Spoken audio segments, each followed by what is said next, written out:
Hey, ladies and gentlemen, welcome back to the channel. As always, it is Nick here, back with your daily crypto news and analysis. And today we're going to be talking about Aleph, aka Azero, and it's been a very long time since we last talked about this token. I think the last time that I talked about it was back in November, I believe. When I was talking about 3 tokens to $1 million. Azero was one of those picks, Casper was another one, and also LCX was another one. And we are starting to see Azero actually break out a little bit. On the 1 month span, you can see it. On the 3 month span, you can also see it. And when we really kind of look at this token right now, one thing that I do want to address around Aleph Zero is there is no max supply. Because I know that for some people out there, this might be the first A0 video that you're watching of mine. We've talked about it in the past, but we will go in depth on the tokenomics and stuff like that here in a second. But in terms of markets where you could buy this at, I personally buy my A0 over on MEXC.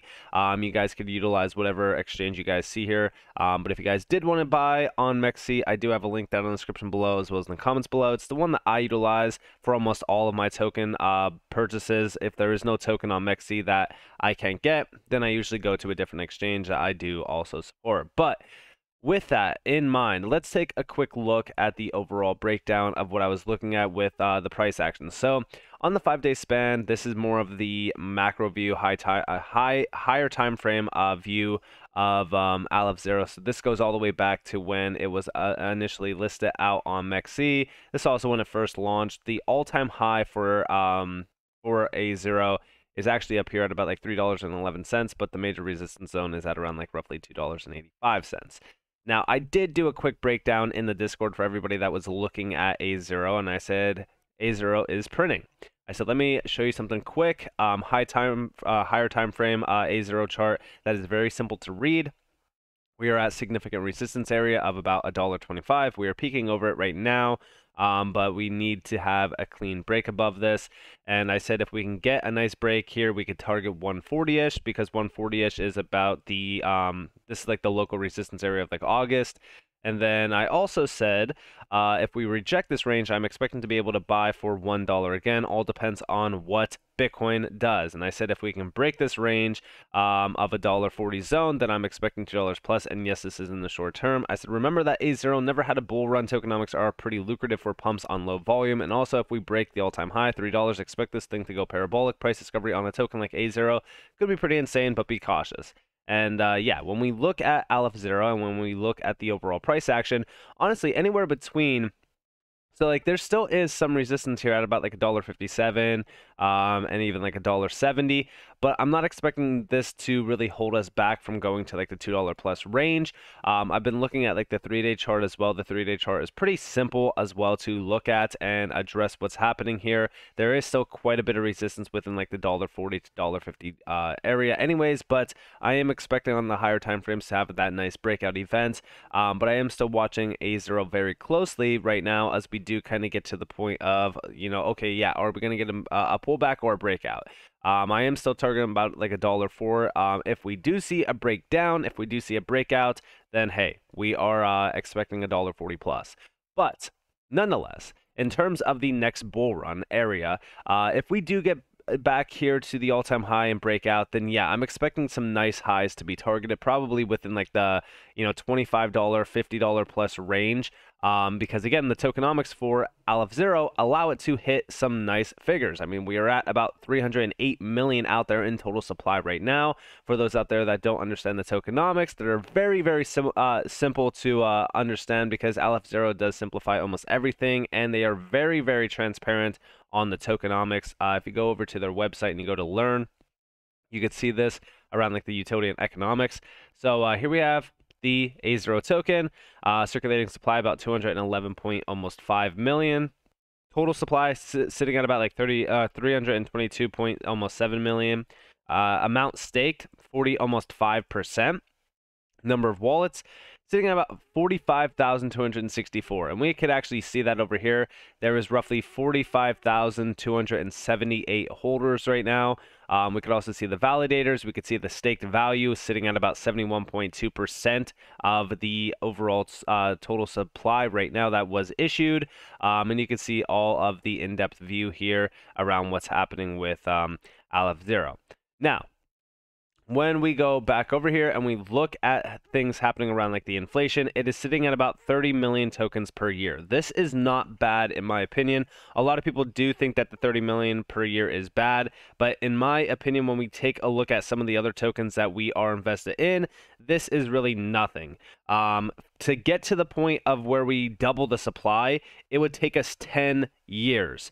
So within like the next 4 years, expect like 120 million to be added to the supply. Again, that is not bad at all because we would still be sitting at about 440 million Azero, which again, as I said, taking a look at like other tokens that were around that supply range, I could expect this thing at some point in time to get to like the $100 plus range, which would be roughly about a $44 billion market cap. If they do it right, if they build out right, if they have a nice ecosystem, then I could expect this to hit that nice high. Right now, the market cap, the fully diluted market cap is sitting at about $390.5 million. Over here, it's about $266.1 million. And you can see all of the things happening around the token itself in terms of utility. It's mostly utilized very similar to other utility tokens on these networks for like validator node staking, discounted and decentralized exchange swap fees, collateral for wrapped assets in Liminal, which is going to be their exchange. And then over here, discounts on fees for asset wrapping and bridging on Liminal, transaction fees, and then governance voting processes. And of course, they do have all of the wallets and stuff here. And then they have the full-on economic viewpoint. So you can see the unlocks that are happening. So right now, currently in 2023, expect at some point in time here to have this 24 million unlocked from about roughly the November timeframe to November of 2026. And then we also do have these unlocks down here. So this gives us a little bit of a breakdown, and you can see the estimated circulating supply within like the 5-year time frame over here. In 5 years, November 2026, the estimated total supply and circulating supply would be about 436 million. Like I said, in that 5-year time frame, or the 4-year time frame technically, from here to there. So tokenomics, like I said, are not too bad at all. I've talked about it many times in the past. We definitely have to be cautious with any sort of token that doesn't have a max supply. Casper is also another one that we've talked about in the past. But I don't think that that's going to slow us down in terms of Aleph Zero. I mean, again, like there's so much happening in terms of like the applications being built out on Aleph Zero. For an example, here are some of them. You know, most of these are very similar to other networks out there. What makes Aleph Zero very, very competitive is its privacy layer technology, also the security layer on it as well. It has a very similar security layer to Hedera with ABFT, except they call it, I think that they call it, I forgot the name that they have for it. I'm just so used to asynchronous Byzantine fault tolerance, but I think it was somewhere on here. I want to get, all right, so Aleph BFT, that's what it was.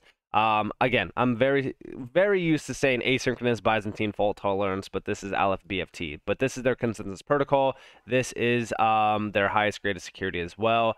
But yeah, when we take a look at a lot of the things around Aleph Zero, you can see, you know, things that are giving us a little bit of an insight on things that are happening around Aleph Zero, the efficiencies behind it, what makes it different, and all that kind of stuff.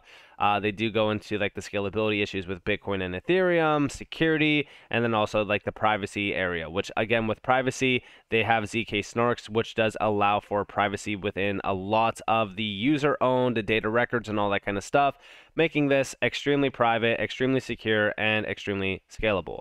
Now, in terms of the roadmap, again, I've talked about the roadmap in the past, but right now we really kind of focus on Liminal. Liminal is going to be the next one. Right now they are focused on Account Explorer, Validator Elections, all this kind of stuff. And you can see the breakdown on all of this if you guys did want to go read this. I'm not going to go too in depth on this, but I do look forward to this hardware wallet integration with Ledger. It's going to be a big one. I love to store my tokens on Ledger or on a DCENT wallet. Right now, I am utilizing their wallet. For those out there that do want to go and store your Azero on this wallet, you guys can. It's pretty simple. It's not like a very complex mechanism, but if you guys did want to just hold on an exchange, which I don't recommend, you guys could also do that. Now over here, this is what we were talking about. So Liminal is going to be the big one. I'm very excited for Liminal to launch. I think that this is going to be pretty big in terms of allowing the ecosystem to continue to blossom out and have a lot more tokens kind of issued out on Liminal as well with those wrapped assets. That's going to be a pretty big one. But then we also do see a few other ones up here as well, which is just kind of more so developmental and integration sort of aspects.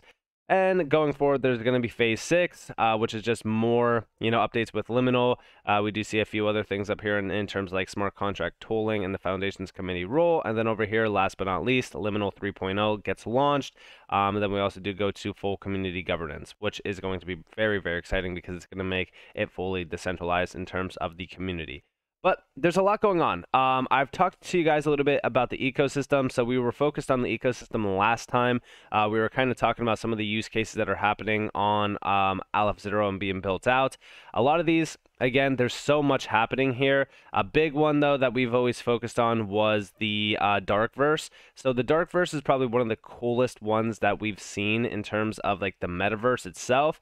I'm very excited for this. I think that this is going to be a big one. I think that this is going to be very, very cool.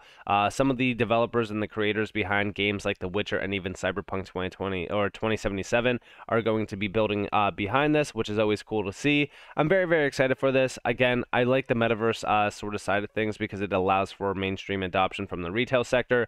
But then we actually focus on the bigger use cases, right? Which is like enterprise and stuff like that. Are we seeing that on Aleph Zero right now? Well, in terms of DeFi, there's 2 DeFi projects that are being built out here. Again, they're not like incredible right now. You got to remember Aleph Zero just launched last year, and they're still very early on. I've also been looking at a few other things around Aleph Zero, like the lending and borrowing tab, for an example, which we do have a few things around this area, but there's not a lot of like major enterprise grade use cases just being built out just yet. They still are focused on the enterprise grade area, but I'm looking forward to the day where we actually have like some big use cases very similar to like Hedera. Like Hedera recently just went live with their enterprise grade application. The only one that I've actually seen go live with an enterprise grade use case has been Hedera so far around a lot of these enterprise grade centric networks. So with that, I'm still focused on what's going to be built out next within Aleph Zero. I tried to search for enterprise, but we couldn't find it here. But this is just mainly the entire ecosystem that is building out on Aleph Zero. They still are focused on the enterprise grade scene, but until we see like enterprise grade applications going fully live, then, until then, it's just kind of talk. But I will say, with Aleph Zero being as early as it is on in this market, and with the tokenomics, we've seen tokenomics very similar to this with tokens like Solana. Solana has roughly the same circulating supply and total supply. This thing has done a monstrous run back in the past. Like here's like $1, $2 roughly, before it went to like $200 plus. A few people were getting in early on this thing, going all the way back to like 2020 at like 50 some cents, 70 some cents, 80 some cents. We have been buying Aleph Zero under $1 for a while, so seeing this price move has been very exciting. I do think that Aleph Zero could pull a Solana-like run in a full-blown bull market, but it all depends on the listings and stuff. We still have a large amount of T1 listings that could happen for Aleph Zero, so I am very, very excited to see what happens with A0 next.